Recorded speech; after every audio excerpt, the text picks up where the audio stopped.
Hello everyone दोस्तों, मैं अरुण शर्मा। आप देख रहे हैं द सोच। दोस्तों, इस वीडियो में बात करने वाले महाराष्ट्र में उद्धव ठाकरे के बारे में कि उद्धव ठाकरे ने पिछली बार मोदी जी के नाम से जो बीजेपी कहती है इलेक्शन जीता था। इस बार वो इंडिया गठबंधन को लीड कर रहे हैं, पर उनको अब तक मुख्यमंत्री का चेहरा बनाने के लिए किसी भी पार्टी ने हार नहीं किया है।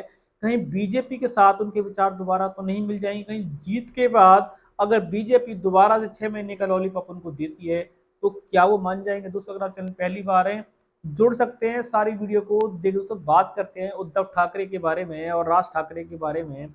उद्धव ठाकरे जहां इंडिया गठबंधन से सीएम चेहरे को लेकर उनकी लड़ाई आज तक जारी थी और अभी भी है।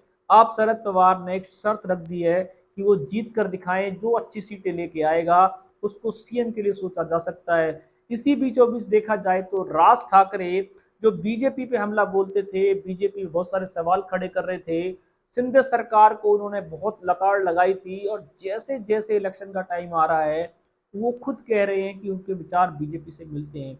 कहीं ऐसा तो नहीं कि दोनों भाइयों के विचार बीजेपी से मिल जाएं और इंडिया गठबंधन ठगा सा रह जाए, सिंधे सरकार ठगी सी रह जाए, नकली शिवसेना असली शिवसेना बन जाए। क्योंकि बीजेपी जोड़ तोड़ की राजनीति में अव्वल नंबर 1 है, जिसको कोई पछाड़ नहीं सकता। बीजेपी जिस तरीके के साम दाम दंड भेड़ महाराष्ट्र में यूज करना चाह रही है, उससे साफ जाहिर हो रहा है। क्योंकि शरद पवार ने इंडिया गठबंधन बनाया, उसको लड़ने के लिए जिस तरीके से पार्टियों में बैंड बजे थे, कांग्रेस पार्टी का मन उद्धव ठाकरे से नहीं मिल रहा था, सीटों को लेकर लड़ाई जारी रही थी।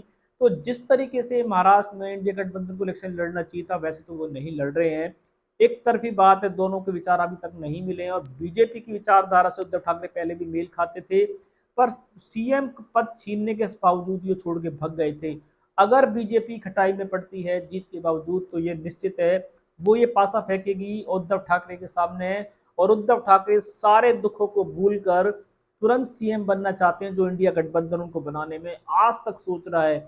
वही राज ठाकरे जो बीजेपी को कड़ी चेतावनी देते थे, महाराष्ट्र में बीजेपी को लेकर घेरते थे, सिंध सरकार को घेरते थे, आज उनके दोबारा से बीजेपी नरेंद्र मोदी की भावनाओं से मेल खा रहे हैं।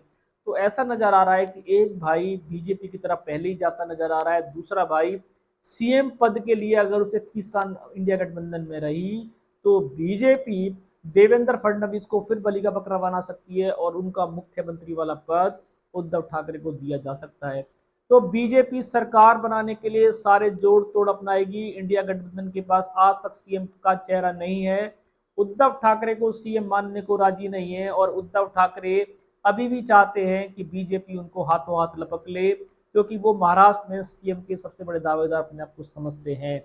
शरद पवार ने दो टूक कही थी कि जब तक समाधान यही निकलेगा कि जो पार्टी सबसे ज्यादा सीट लेके आएगी सीएम के बारे में उसके लिए सोचा जाएगा। पर उद्धव ठाकरे सीएम पद को लेके उन्होंने दिनों से लड़ाई उनकी आज तक जारी है, और बीजेपी उनकी इस नब्ज को पकड़ने में सबसे पहले आएगी।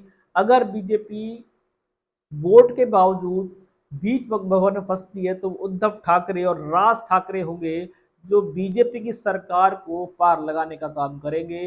अब दोनों भाई जो बीजेपी के खिलाफ थे, वो धीरे धीरे बीजेपी की नैया को पार लगाने के लिए सामने आ सकते हैं। अब समय बताएगा कि शिंदे ठगा सा महसूस करेंगे या इंडिया गठबंधन ठगा सा महसूस करेगा। दोनों भाई की राजनीति बीजेपी की ओर है। दोस्तों, इस रुझान पे सटीक विश्लेषण लेके आएंगे सागर समय से पहले बताएंगे। अगर आप चैनल पहली बार हैं, जुड़ सकते हैं आगामी सभी वीडियो को देखने के लिए। तो मैं अरुण शर्मा लूंगा नई सोच के साथ। अपना ध्यान रखें।